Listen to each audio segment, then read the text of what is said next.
Hi, I'm Kat from Completely Baby, previously a paediatric nurse, early childhood educator and a proud mum of 2 girls. Today we're talking about one of those exciting and yet sometimes slightly nerve-wracking milestones, that is rolling.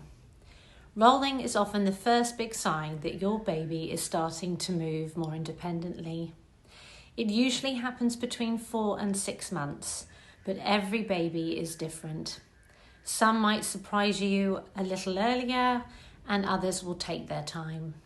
Now, as exciting as it is, rolling can absolutely stir up some questions, especially when it comes to sleep.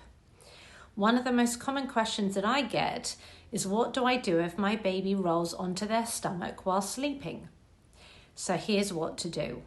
If your baby can roll both ways independently, from back to tummy and tummy to back, then it's okay to let them find their own sleep position. But if they're only rolling one way, it's best to gently roll them back onto their back if needed. Always place your baby on their back to sleep at the start. Once you start noticing your baby trying to roll, even just onto their side, that's the cue to stop swaddling them if you're using a swaddle. An age-appropriate sleeping bag that allows for arms to be free is a safer choice now, so that they can reposition themselves.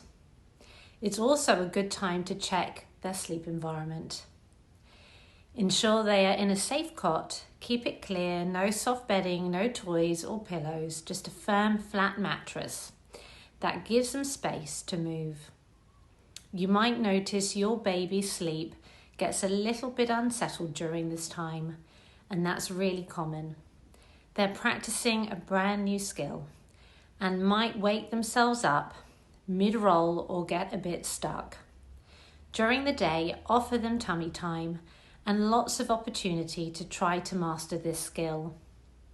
This stage won't last forever. Keep routines calm and consistent, offer time for physical activity, and trust that with your support, they'll soon be rolling with ease and settling beautifully again. And if you ever feel unsure, just reach out. That's what I'm here for.